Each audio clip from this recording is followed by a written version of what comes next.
based dun sa reading ninyo, tsaka dun sa ebidensya siguro na na-appreciate na naman eventually, no? Pero what do you think of the chances of the Vice President being impeached again? Well, siguro balikan na lang po natin siguro yung boto ng sufficiency in substance, no? 54 votes, one lone dissent. More than half na po ito no required na 106 votes to impeach the Vice President. No? Kasi pagka tumawid po yung 54 votes to the plenary, 52 na lang po yung kailangan. So, ibig sabihin, yung pong inaasahan natin na parang mahirap makamuster pong muli ng mga bilang to impeach the Vice President. Parang nakikita ko natin ngayon, hindi na pala siya ganun kahirap at this point. Pero let's not get ahead of ourselves kasi substantiality lang naman po yung pinagpasyahan kahapon at pag-usapan pa naman po yung mga particular pang detalye pagka pumunta na ho tayo dun sa hearing proper stage na magaganap sa around April to May. April to May. Pero most likely, ano nakikita yung kalendaryo dyan? Kailan matatapos siya? Whether magkakaroon man ng impeachment, kung may impeachment o hindi? I think bago ho magsara po yung Kongreso sine die around the end of May, tapos na ho yung botohan sa plenary sa usapin po ng impeachment po ni Vice President Sara Duterte. Yu, kung ikaw yung masusunod congressman, do you think the Vice President should be impeached again? Well, syempre, we have to be very careful din po, lalo tigit we sit in the House Committee on Justice. No?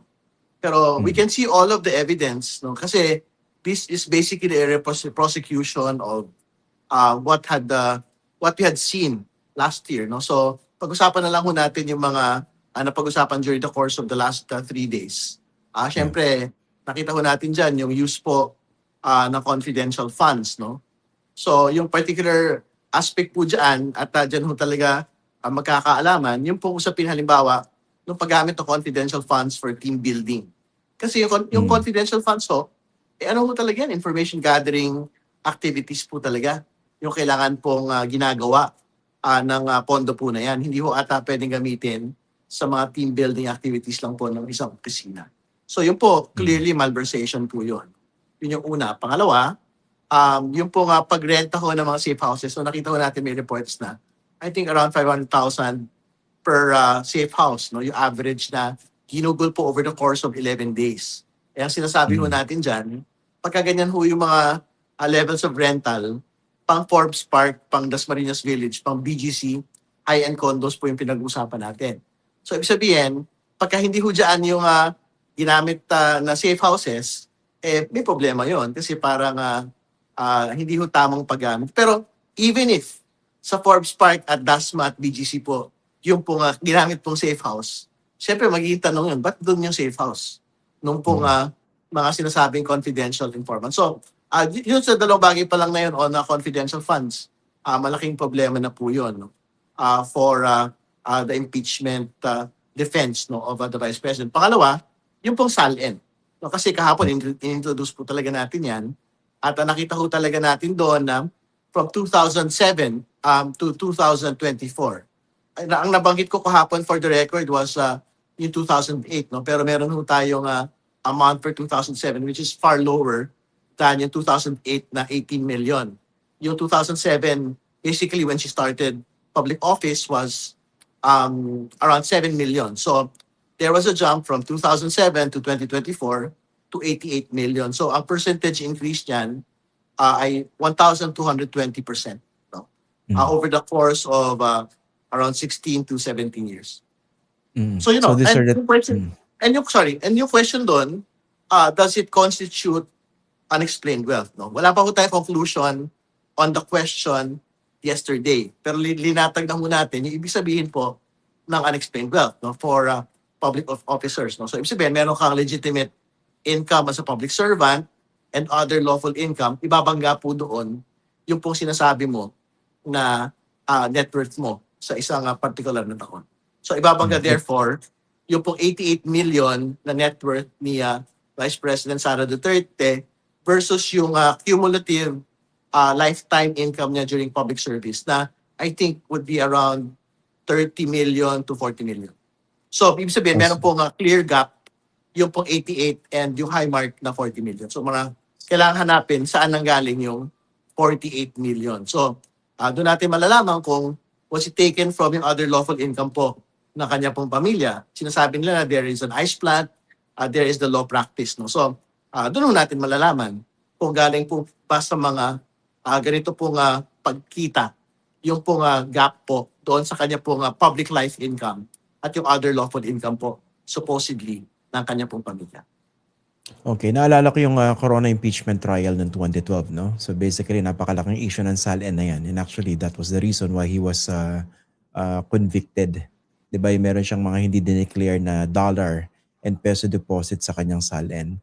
So they think given the experience in the corona impeachment trial, that somehow, of course, that provides precedence dito sa sa issue ng SALN sa Vice Presidente. They think nagpapalakas yun dahil yun ang issue dun sa pinakahuling na-impeach, hindi po ba? Or na-convict? Well, kasi ang kagandahan po nung corona impeachment process po kasi, nakita ko natin yung express route up until conviction. No? So, ibig sabihin, talaga ho may pinanggagalingan yung pong conviction and impeachment ng isang high public official on the basis of SALN issues. No? So, I think it's a second major pillar nito pong impeachment proceedings po natin. So, marami pwedeng gawin at the level of the hearing proper, katulad na nabanggit na ho previously na mga kasama din ho natin sa komite. Pwede ho talaga mag-request ng bank records mula sa mga bangko at atasan din po yung Anti-Money Laundering Council na makapag-provide po ng mga bank and financial transaction reports relating to the accounts of the Vice President at ng kanya pong pamilya at iba pang mga colleagues. So yan pwedeng gawin ng Committee on Justice doon sa mga hearings ninyo, no? Hindi kailangan mag-intay na umabot sa trial sa Senado. Tama ba? Pwede yun. Kasi titignan ho namin yung bank secrecy law. Ang nakalagay naman ho doon, hindi impeachment trial. Kung trial po yung nakalagay doon, limited po yun sa Senado. Ang nakalagay po doon na impeachment lang. So we are contemplating na it includes impeachment proceedings at the level of the House of Representatives. But I suppose if and when that time comes no, sa inyong hearing, pwede rin dumulog sa Korte Suprema yung kampo ng Vice Presidente to question that precisely, hindi ba? Well, malaya naman po siyempre ang Vice Presidente o sino mang partido na lagi yung dumulog sa mga korte, sa mga ganito pong usapin. So, as soon as we get to that point, I think gagawin lang po ng komite ang kanya pong kailangan gawing mandato sa bagay po na ito. Particularly, pagka ho mga SALN and unexplained wealth issues po yung pinag-uusapan. I remember din sa pinakuling pagdinig din yun, naging issue dun sa ilang mga taga-suporta niya na lumalabas na bakit kine-question yung pag-uusap tungkol dito sa kanyang SALN at that level of the determination of the sufficiency in substance. What was your argument in terms of talking about SALN at that stage? Well, talaga naman nung kailangan pag-usapan po yung SALN at that stage kasi inallege po talaga yun in both complaints, no? So talagang there was every reason to have clarity on the matter, no? So, and ginawa ko natin kahapon to basically read it into the record para makita kasi ang sinasabi ho ng mga oppositors on the SALN question, wala daw nag-exist na public records, no? Relating to the SALN. So, that's question authenticity. Hindi pa yun. Yung pinag-uusapan pa yung actual availability of public records relating to the SALN. So, we were forced to basically disclose na hindi yun totoo. They are actual public records which exist, which are the 2023 and the 2024 SALNs of the Vice President, which was released by the new Ombudsman. No? So, yun yung dahilan bakit we had to read it into the record so as not to mislead po the committee. No? So, yun. So when it was raised, siyempre, yung issue po ng authenticity, yung po pinag-usapan Pero again, these are very public records and that was a House Committee meeting. Tingin ko naman ho, if it is something that had already been admitted to by the Ombudsman and released by himself, no? Not just the the Vice President Sal-Ens but also the President Sal-Ens, tingin ko hindi naman po at issue kung authentic po yung dinabas na dokumento kahapon o hindi. Ang isa rin sa mga kinwestiyon, no, yung punto ng personal benefit doon sa mga nilabas na pera.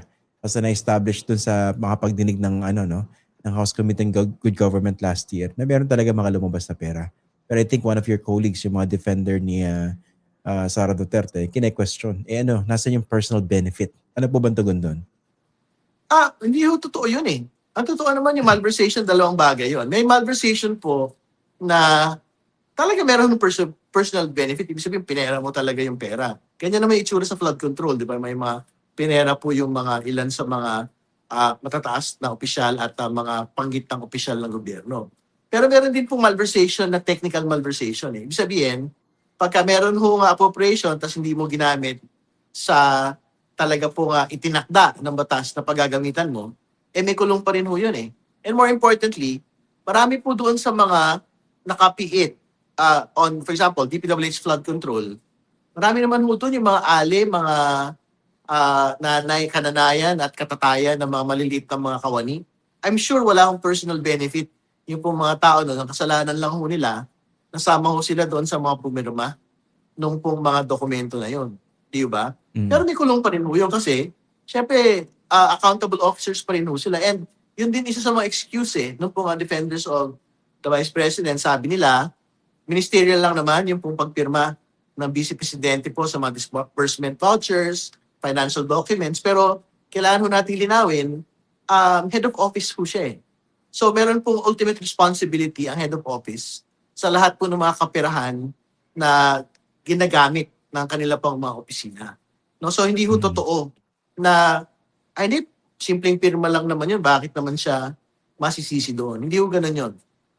Yung po head of office in any agency, whether it's the Office of the President or the smallest local government unit, may pananagutan po yung talagang hepe ng mga opisina po nila.